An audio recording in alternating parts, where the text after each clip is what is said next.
Today, I want to introduce an innovative payments network and a new kind of money, Bitcoin. It is created in 2009. There are no transaction fees and no real name is revealed, but their wallet ID. Bitcoin soon became popular for online transactions. Some of the biggest retailers who access Bitcoin right now include Microsoft, Dell, Overstock. Nobody can just decide to increase the amounts, including the creator of Bitcoin. Bitcoin is more like gold than cash. From the field of technology, Bitcoin is open source. Its design is public. Nobody owns or controls Bitcoin and everyone can take part. So, Bitcoin is a global borderless currency. Bitcoin uses peer-to-peer technology to operate with no central authority or banks. So there is no human intervention. Software wallets are downloaded and run from your computer. These are the examples of software wallets. Bitcoins are stored in a digital wallet, which exists either in the cloud or on a user's computer. People can send Bitcoins to each other using mobile apps or their computer. The wallet is a kind of virtual bank account that allows users to send or receive Bitcoins, pay for goods or save their money. You can buy Bitcoins on a trusted Bitcoin exchange. You can also buy Bitcoin offline in cash from a trusted seller. It is similar to sending cash digitally. Bitcoin's price is all supply and demand, usually based on bits and asked on an exchange. Then, I would like to talk about technical details behind Bitcoin.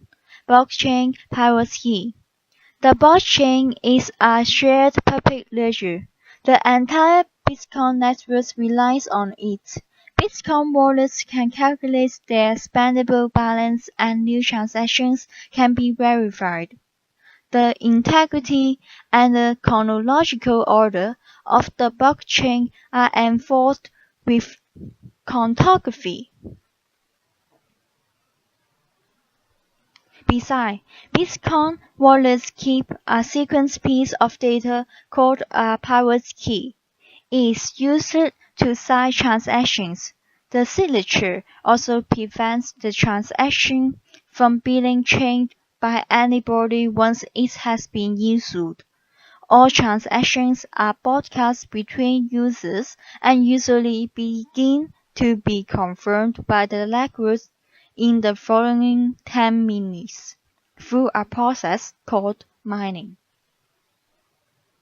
Thanks for Victoria's sharing. So we now know more about Bitcoin.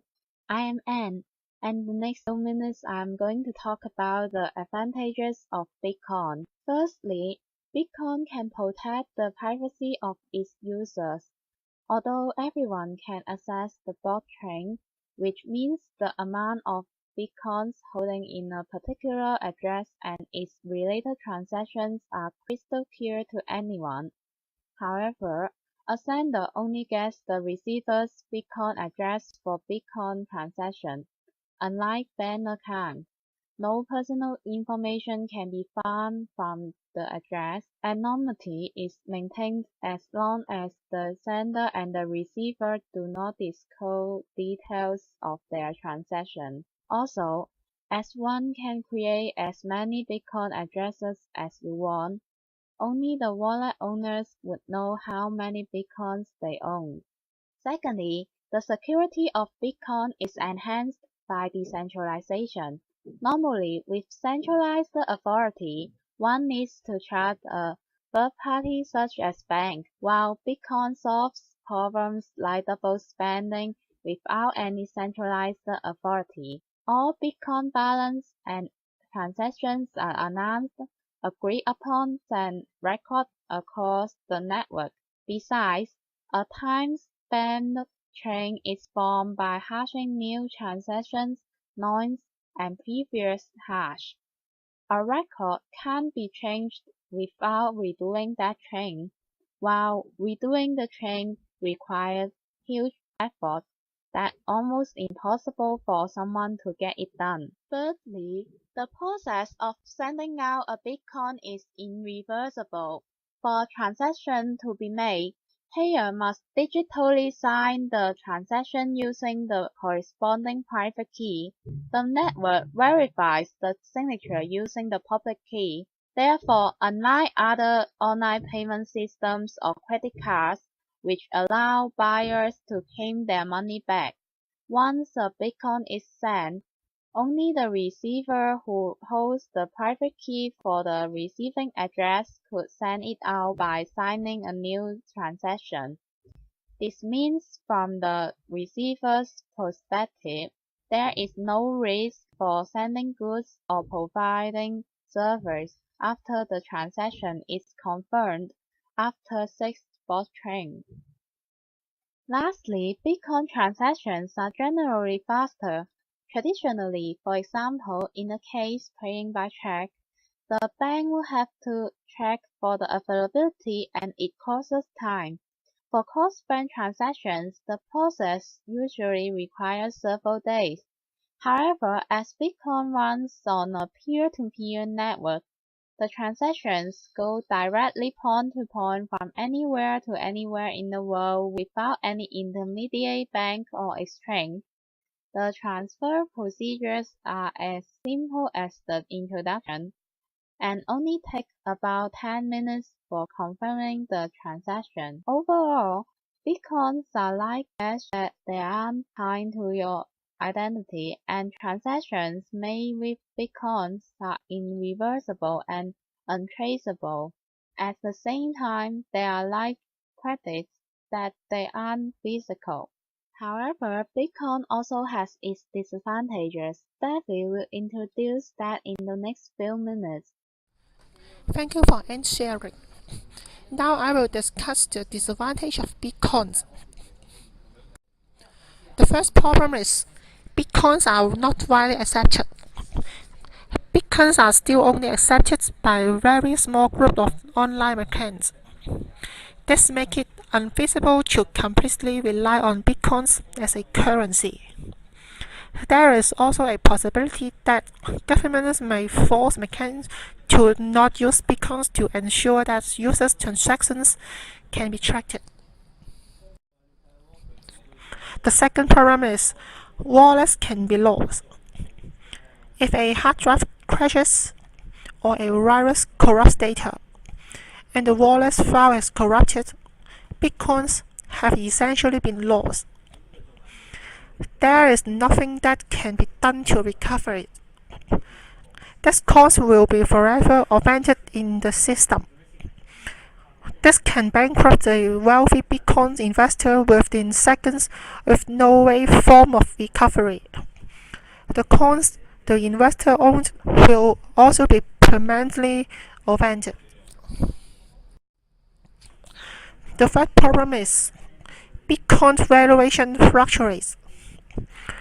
The value of Bitcoins is constantly fluctuating according to demand. The constant fluctuation will cause Bitcoin accepting sites to continually change prices. It will also cause a lot of confusion if the refund for a product is being made. So which currency should Bitcoin tied to when comparing variations? These are still important questions that the Bitcoin community still has no consensus over.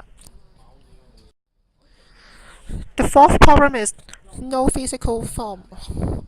Since Bitcoins do not have a physical form, it cannot be used in physical stores.